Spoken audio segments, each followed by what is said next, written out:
Breaking news చూస్తున్నాం. Big Boss fame సినీ నటి అశ్వు రెడ్డి పైన హైదరాబాద్లో కేసు నమోదైంది. పెళ్లి చేసుకుంటానని చెప్పి నమ్మించి మోసం చేసిందని హైదరాబాద్ షేక్పేట్కు చెందినటువంటి వైవి ధర్మేంద్ర ఫిర్యాదు చేశారు. మరి ఈ క్రమంలో తన నుంచి 9,35,00,000 కాజేసినట్లుగా కూడా ఫిర్యాదులు పేర్కొన్నారు. మరి లండన్లో సాఫ్ట్వేర్ ఇంజనీర్గా తాను పనిచేస్తున్నానని చెప్పిన ధర్మేంద్ర 2018లో భారత్కు వచ్చిన సమయంలో అశ్వు రెడ్డి పరిచయమైనట్లుగా కూడా పేర్కొన్నారు.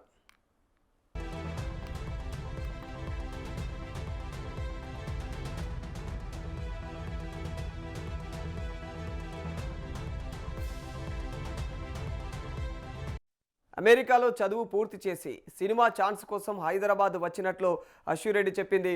మరి ఆ అబ్బాయికైతే పరిచయం అయిన కొద్ది రోజుల్లోనే ప్రేమిస్తున్నానని చెప్పి పెళ్లి చేసుకుందామని చెప్పి కూడా నమ్మించిందని తెలుస్తోంది. మరి ఈ క్రమంలో మా అబ్బాయిని డబ్బులు అడగటం మొదలుపెట్టింది. ఇక బంగారం, కారు, పలు ఆస్తులను అయితే కొనుగోలు చేయించుకుని తన యొక్క పేరుతోనే రిజిస్టర్ చేయించుకుంది. అయితే కొద్ది రోజుల క్రితం ధర్మేంద్రన్ అయితే కలిశారు. ఇక మరి అశ్వు రెడ్డితో పెళ్లి సంబంధాన్ని ఖాయం చేస్తున్నామని చెప్పేసి కూడా ముహూర్తం కోసం పూజారిని కూడా పిలిపించి హడావుడి చేశారు.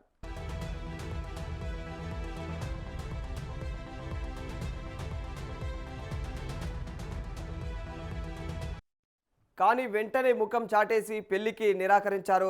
గతేడాది వరకు కూడా నా కుమారుడితో ఆమె టచ్లోనే ఉంది. మరి ఇప్పటి వరకు అయితే 9,35,00,000 వరకు నగదు, ఇక సుమారుగా 5 కిలోల బంగారం, కారు, ఫ్లాట్లు కొనుగోలు చేసి తన పేరుతోనే రాయించుకుంది. ఆమెతో పాటుగా కూడా తన సోదరి కూడా 50 లక్షలు తీసుకొని తిరిగి అయితే ఇవ్వలేదు అని చెప్పేసి ధర్మేంద్ర తండ్రి సత్యనారాయణ పేర్కొన్నారు. దీంతో హైదరాబాద్ పోలీసులు కేసు నమోదు చేసి విచారణ చేపట్టారు.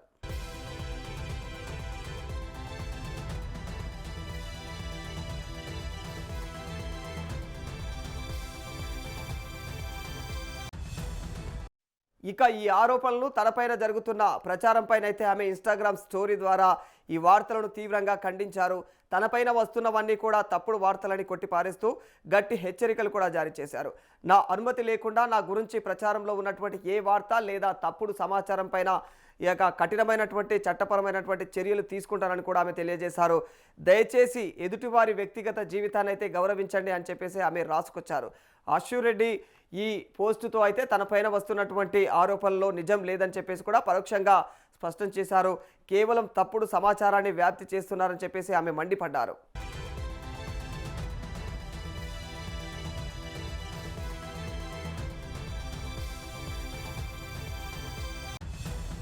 మరోవైపు బాధితులు మాత్రం అశ్వు తనను పెళ్లి చేసుకుంటానని నమ్మించి మోసం చేసిందని 2018 నుండి 2025 మధ్య కాలంలో ఇక విడతల వారీగా అయితే డబ్బులు, బంగారం తీసుకునిందని కూడా ఆరోపిస్తూ ఉన్నారు. మరి అశ్వు రెడ్డి పోస్టు పైన నెటిజన్లు కూడా ఇక భిన్నంగా స్పందిస్తూ ఉన్నారు. కొందరు ఆమెకు మద్దతుగా నిలుస్తూ ఉంటే మరికొందరు మాత్రం మరి ఆ 9 కోట్లు ఇక బంగారం సంగతి ఏంటి అని చెప్పేసి కూడా ప్రశ్నిస్తూ ఉన్నారు. పోలీసులు ఈ కేసును దర్యాప్తు చేస్తూ ఉన్నారు కాబట్టి ఇక నిజానిజాలు త్వరలోనే బయటకు వచ్చే అవకాశం కూడా ఉంటుంది. మరి ప్రస్తుతానికి అశ్వు రెడ్డి ఈ వివాదం పైన అయితే చట్టపరంగా ముందుకు వెళ్తానని చెప్పడంతో సోషల్ మీడియాలో అయితే హాట్ టాపిక్గా మారిపోయింది.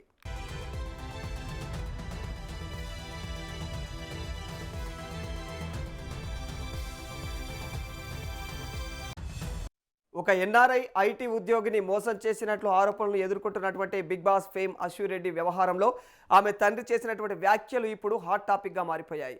ఇక తన కూతురు చేసిన తప్పులకు తన భార్యనే కారణమని చెప్పేసి అశ్వు రెడ్డిని ఆమె తల్లే చెడగొడుతుందని చెప్పేసి కూడా ఆయన బాహాటంగానే విమర్శించారు. అశ్వు తన యొక్క తల్లి చెప్పినట్లే వింటుంది, ఇక ఆమె తల్లే అశ్వును చెడగొడుతోంది. అశ్వు పూర్తిగా ఏదైతే మార్చేసింది అశ్వును అయితే అని చెప్పేసి ఆయన మాట్లాడుతూ ఉన్నారు. ఆయన ఇక ఆవేదనను కూడా వ్యక్తం చేశారు. మరి ఫిర్యాదు చేసినటువంటి ధర్మేంద్రకు ఇదివరకే పెళ్లి అయిందన్న విషయం కూడా తెలిసినప్పటికీ అశ్వు రెడ్డితో కూడా పెళ్లికి ఏదైతే సిద్ధపడిందని చెప్పేసి అయితే ఆయన ధృవీకరించారు. మరి ఇక ధర్మేంద్ర నుంచి అశ్వు రెడ్డి డబ్బులు తీసుకున్న మాట అయితే వాస్తవమేనని చెప్పేసి ఆయన అంగీకరించారు.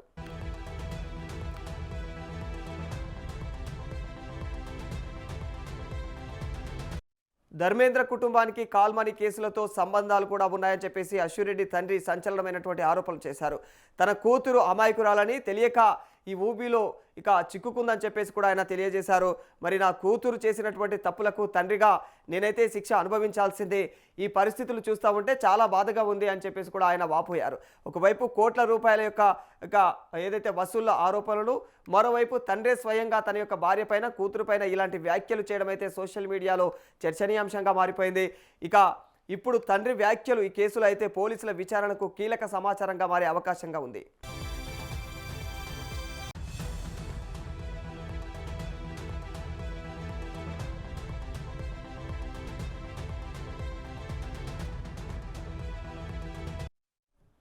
ఎస్, మరి ఇదే అంశం పైన మరింత సమాచారాన్ని మనతో పంచుకోవడానికైతే మా సీనియర్ జర్నలిస్టు ఇక చిరంజీవి గారు ఫోన్ ఇన్లో ఉన్నారు. చిరంజీవి గారు, నటి అశ్విన్ రెడ్డి మోసం కేసు వివరాలు, అప్డేట్స్ ఏంటి? Thank you. Bigg Boss fame అలాగే సినీ నటి అశ్విరెడ్డి వివాదం ప్రస్తుతానికి తెలుగు రాష్ట్రాల్లో చర్చనీయాంశంగా మారింది. ముఖ్యంగా అశ్విరెడ్డికి సంబంధించినటువంటి ఈ సిసిఎస్ లో కేసు నమోదు చేయడం జరిగింది. వైవి ధర్మేంద్ర అనే ఒక ఎన్ఆర్ఐ దీనికి సంబంధించి కేసు ఆ, ఫైల్ చేయడం జరిగింది. దీనికి సంబంధించి వైవి ధర్మేంద్ర, సత్యనారాయణ తన తండ్రి కూడా ఈ అశ్విరెడ్డి వల్ల మేము నష్టపోయాం, దాదాపు 9.35 కోట్ల రూపాయలు నష్టపోయాం. తను మా అబ్బాయిని పెళ్లి చేసుకుంటాను, ధర్మేంద్రను పెళ్లి చేసుకుంటా అని చెప్పేసి మోసం చేసి తను ఈ యొక్క డబ్బులు కాజేసిందని, అలాగే సొంత ఫ్లాట్లు కొనిచ్చుకుందని, బంగారము, వెండి ఇలా అనేక విలాసాలకు తను అలవాటు పడిపోయి, తన కోడలు ఒక ఫేమ్ ఉన్నటువంటి ఒక అమ్మాయి మా ఇంటికి కోడలుగా వస్తుందని తెలిసి కూడా తెలుసు మేము ఇంత తను నమ్మి నీకు కోట్ల రూపాయలు ఇవ్వడానికి ఇచ్చాము, ఆ పేరు మీద కూడా ఆస్తులు కూడా కొన్ని రిజిస్ట్రేషన్ చేయించాం. కానీ అసురెడ్డి చివరి క్షణంలో దాదాపు 2015లో మా అబ్బాయి అయితే లండన్ లో జాబ్ చేస్తూ ఉన్నటువంటి మా అబ్బాయికి పరిచయం అయింది. ఆ పరిచయం కాస్త వాళ్ళు పెళ్లి చేసుకుంటున్నారు. ఆల్రెడీ ఇప్పటికే ధర్మేంద్రకు ఇది సెకండ్ మ్యారేజ్ అయినప్పటికీ తెలిసినప్పటికి కూడా తను ఇవన్నీ తెలుసు, ఆ విషయాలు తెలిసినప్పుడు కూడా తను ముందుకు వచ్చిందని, పెళ్లి చేసుకుని అంత సిద్ధంగా ఉందని, ఒకనొక టైంలో కూడా పెళ్లి చేసుకుంటానికి అడావుడు చేసి పంతులను పిలిపించి అని చేశారు. చివరి క్షణంలో హ్యాండ్ ఇచ్చారని చెప్పేస్తున్నారు. 2015 నుంచి 2018 నుంచి 2025 వరకు తమ అబ్బాయి తోటి కూడా చేసింది. అయితే ధర్మేంద్ర కూడా చెప్తున్న విషయం ఏంటంటే, ఎవరైతే బాధిత ఉన్నాడో తను అశ్వరెడ్డిని చాలా బిలీవ్ చేసి నమ్మానని, కానీ ఇట్లా చేస్తుందని నేను ఊహించలేదని చెప్పేసి ఇన్ని కోట్ల రూపాయలు తన దగ్గర నుంచి తీసుకొని అది చివరికి హ్యాండ్ ఇచ్చిందని, పెళ్లి చేసుకుంటానని అబద్ధం చెప్పిందని, మా కుటుంబ సభ్యులకు దగ్గరైందని ఎన్నో రకాల ఆరోపణలు చేస్తున్నారు. అయితే దీనికి సంబంధించి తనకు న్యాయం చేయాలని, అశ్వరెడ్డి వల్ల మేము నష్టపోయాం, మా కుటుంబం నష్టపోయామని చెప్పేసి అంటున్నారు. అయితే అశ్వరెడ్డి మాత్రం ఈ విషయంలో మాత్రం ఇన్స్టాగ్రామ్ వేదిక ఒక పోస్ట్ పెట్టింది. ఇది తప్పుడు ఆరోపణలు, ఎక్కడ కూడా పోస్ట్ లేవు, చూసారా, మేము ఎక్కడ ఉన్నట్టుగా ఫొటోస్ కానీ ఎక్కడన్నా మీకు అయినాయా, కానీ ఇది కావాలని నా మీద బురద జల్లే కార్యక్రమం తప్ప వేరే ఉద్దేశం లేదని చెప్పేసి, ఎవరైనా నా మీద తప్పుడు వార్తలు ప్రచారం చేసినా నేను సీరియస్ గా కేసు తీసుకుంటా గట్టిగా హెచ్చరించింది. అయితే దీనికి సంబంధించిన అశ్వరెడ్డికి సంబంధించినటువంటి ఫ్యాన్ ఫాలోయింగ్ కూడా ఇన్ఫ్లుయెన్సర్ గా, అసలు అశ్వరెడ్డి బిగ్ బాస్ రావడానికి కానీ సినిమాల్లోకి రావడానికి కానీ తను చాలా ఇన్ఫ్లుయెన్సర్ గా చాలా పేరు సంపాదించినటువంటి అమ్మాయి. చాలా ఇన్ఫ్లుయెన్సర్ అదే ఫ్యాన్స్ ఉన్నారు. అయితే అదే ఫ్యాన్స్ అమ్మాయిని కొంతమంది సపోర్ట్ చేస్తే, కొంతమంది 10 కోట్ల సంగతి ఏంటి అని చెప్పేసి కూడా అది చేస్తున్నారు. దీని మనకి భిన్న వాదనలు వినిపిస్తున్నాయి. అయితే సిసిఎస్ పోలీసులు మాత్రం కేసు నమోదు అయితే చేసుకున్నారు. షేక్పేట వాసి ఈ ధర్మేంద్ర అలాగే సత్యనారాయణకు సంబంధించినటువంటి వివరాలు సేకరిస్తున్నారు. అదే అశ్విరెడ్డికి సంబంధించి అంటే ఒక సెలబ్రిటీ విషయంలో చాలా ఆచితూచి అడుగులు వేయాల్సిన ఉంది. ఎందుకంటే ఈ ఒక కేసు బుక్ అయిన వెంటనే కాకుండా, ఎందుకంటే ఈ మధ్య కాలంలో మంగ్లీ విషయంలో కూడా మనం చూసాం, మైక్రో ఫైనాన్స్ విషయంలో కూడా చాలా ఇష్యూస్ జరుగుతున్నాయి. పోలీసుల వ్యవహారం కావచ్చు, మీడియాలో వస్తున్న వార్తలు కావచ్చు, ఇవన్నీ చూస్తున్న క్రమంలో ఒక సెలబ్రిటీస్ విషయంలో ఒక తీసుకున్నప్పుడు ఖచ్చితంగా తీసుకోవాలి. ఎక్కడ కూడా పొరపాటున కూడా అరెస్ట్ చేయడం కానీ చేయలేదు. అయితే పోలీసులు మాత్రం తనకు నోటీసులు ఇవ్వడానికి, ఎంక్వైరీ చేయడం మాత్రం జరుగుతుంది. దీనికి సంబంధించినటువంటి తను కూడా స్టేషన్ పిలిచి తర్వాత ఆ బ్యాంక్ వివరాలు వాళ్ళు కూడా కొన్ని ఆధారాలు అని చెప్పారు. ధర్మేంద్ర గాని సత్యనారాయణ చెప్పేది ఏంటంటే, ఆస్తులకు సంబంధించింది ఎట్లా తీసుకుంది అనేది కూడా కొన్ని డాక్యుమెంట్స్ ఉన్నాయని, దానికి సంబంధించినటువంటి ట్రాన్సాక్షన్స్, ఆన్లైన్ ట్రాన్సాక్షన్స్ ఉన్నాయి. ఒక పరిచయం లేకపోతే ఈ ట్రాన్సాక్షన్స్, ఇన్ని కోట్ల రూపాయల ట్రాన్సాక్షన్స్ ఎలా జరుగుతాయి, ఇది మీరు చెప్పాలని చెప్పేసి వారు కూడా ఎదురు ప్రశ్న పరిస్థితులు. అయితే పోలీసులు మాత్రం ఆ కోణంలో ఆలోచిస్తున్నారు. ఇది అంటే ఇంకో విషయం ఏంటంటే, చివరి విషయంలో అశ్వరెడ్డి తండ్రి మాత్రం ఆయన మీడియా ముందుకు వచ్చి కూడా ఒక విషయం చెప్పాడు. అశ్వరెడ్డి అనేది అమాయకురాలు, తనకు ఎటువంటిది తెలియదు, కాకపోతే ఈ ధర్మేంద్ర, సత్యనారాయణ వారు ఈ కాల్మనీలో కూడా ఉన్నారు, వీరిని మాత్రం కఠినంగా శిక్షించాలి, అమాయకురాలైన నా కూతురుపై కూడా అభాండాలు వేస్తున్నారు, ఇకైతే అశు రెడ్డి మాత్రం తను వాళ్ళ ఇట్లా ఈ రకంగా వార్తల్లో రావడానికి కావచ్చు, అంటే ఫేమ్ అంతకుముందు అశు రెడ్డి, రామ్ గోపాల్ వర్మ విషయంలో కూడా అప్పుడు వివాదాలు జరిగినాయి. అంటే వివాదం మీన్స్ అంటే రొమాన్స్ విషయంలో కూడా, ఇంటర్వ్యూ విషయంలో కొన్ని వివాదాలు జరిగినాయి. ఆ విషయంలో యూజ్ చేసి తను సినిమా ఫీల్డ్ రావడానికి వచ్చినప్పుడు కూడా తను అంటే హద్దులు మీరి వెళ్ళడానికి కారణం వాళ్ళ తల్లే కారణం. ఈ విషయంలో మాత్రం తల్లి చేసింది. నా కూతురు అమాయకురాలు. ఆమెను సేవ్ చేయాలి. ఆమెను నిజాలు తెలుసుకోవాలి. పోలీసులు కూడా ఆచితూచి ప్రతిదాన్ని చేయాలి. నా కూతుర్ని కాపాడాలని చెప్పారు. అయితే ముఖ్యంగా అంతే కాకుండా ధర్మేంద్ర అండ్ సత్యనారాయణ ఫ్యామిలీ ఎవరైతే ఉన్నారో ఆరోపిస్తున్నారో వారు నిజంగా కాల్మాన్ వ్యవహారంలో చాలా కుటుంబాలను వాళ్ళు ఆగం చేశారు.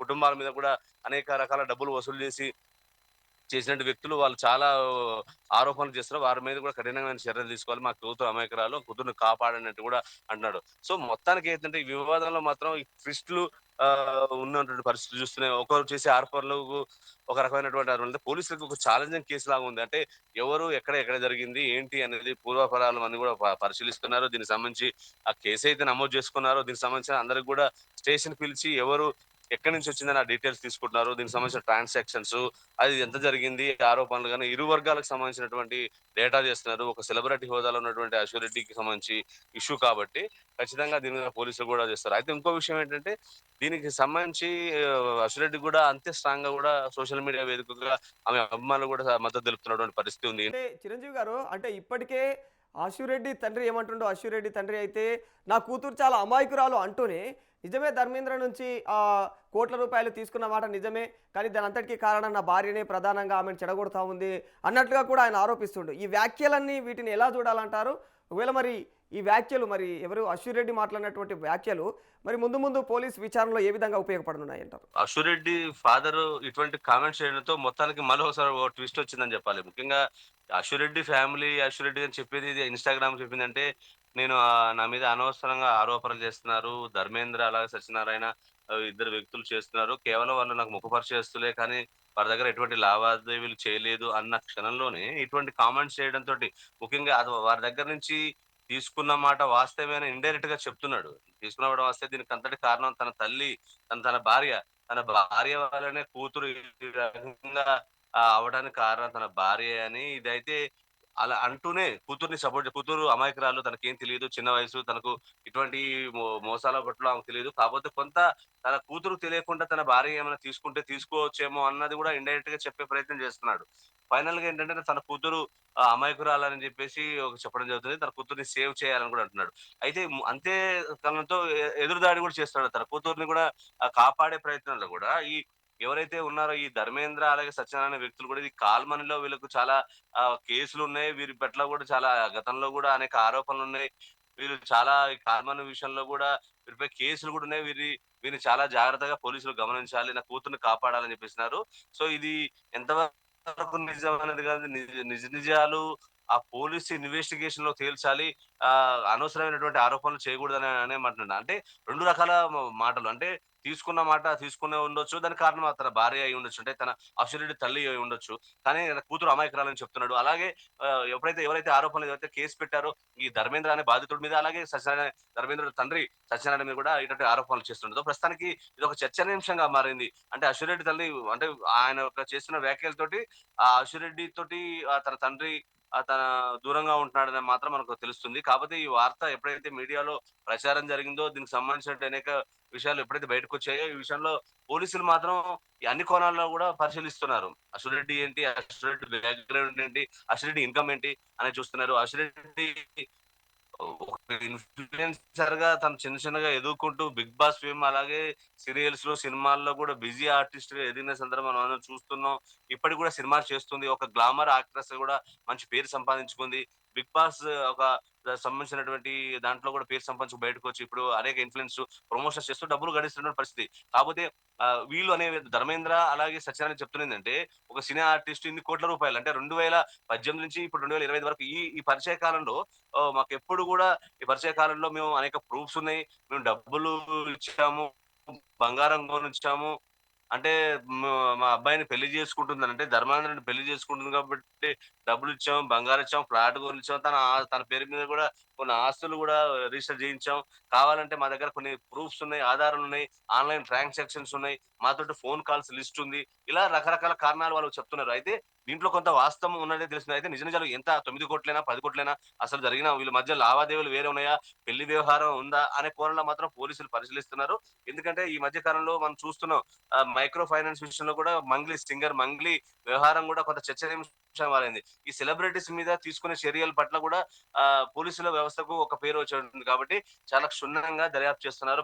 పేరు పేరున ప్రతి సాక్ష్యాన్ని కూడా వాళ్ళు వ్యక్తులను పరిశీలిస్తూనే ప్రతి సాక్ష్యాన్ని వాళ్ళు కూడా సేకరిస్తున్నారు. దాని ప్రకారం చేస్తున్నారు.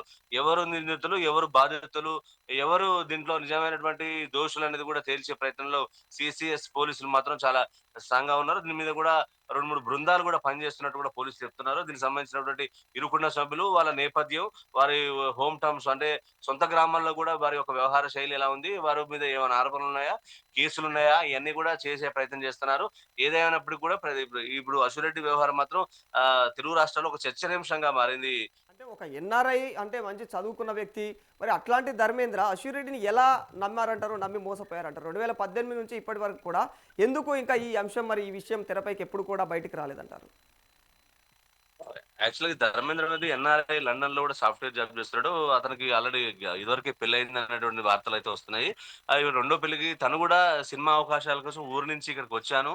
ఇక్కడ సినిమా అవకాశాల కోసం ఎదురు చూస్తున్నాం అని చెప్పేసి ఒక స్నేహితుల ద్వారా పరిచయం అయిందని, ఆ స్నేహితుల పరిచయం ద్వారా తను తన ఇష్టాయిష్టాలు నచ్చి తనతోటి నేను దగ్గర మూవ్ అయ్యానని చెప్పేసి అన్నారు. దానికి సంబంధించినటువంటి అశ్విరెడ్డి కూడా తన వివరాలు చెప్పినప్పుడు కూడా తను కూడా ఇంట్రెస్ట్ చూపింది. పెళ్లి చేసుకోవడానికి ప్రపోజ్ జరిగినప్పుడు కూడా తను పెళ్లి చేసుకోవడానికి సిద్ధంగా ఉందని చేసింది. ఈ క్రమంలో తను చాలా నమ్మకంగా నమ్మించిందని అంటే వాళ్ళు చెప్పేదేంటంటే నమ్మకం అనిపించింది కాబట్టి మేము ఇచ్చిచ్చాను.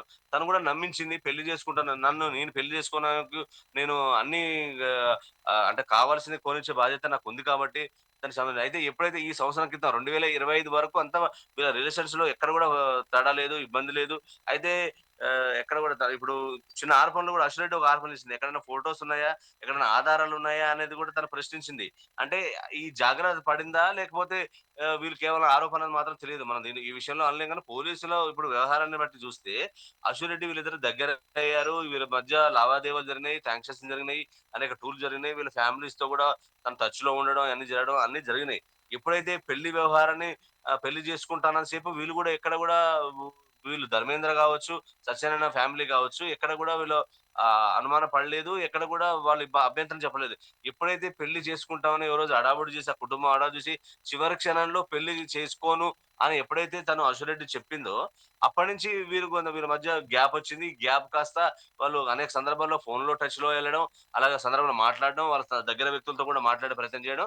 అయినప్పటికి కూడా ఎప్పటికి కూడా రెస్పాన్స్ లేవడంతో చివరికి వీళ్ళు చేసేదేం లేక కొన్ని ఆధారాలు తీసుకొని సీఎస్ఎస్ పోలీస్ స్టేషన్‌లో చేశారు. అంటే షేక్‌పేటకి సంబంధించినటువంటి మీ వాసి యాక్చువల్‌గా ధర్మేంద్ర అనే వ్యక్తి.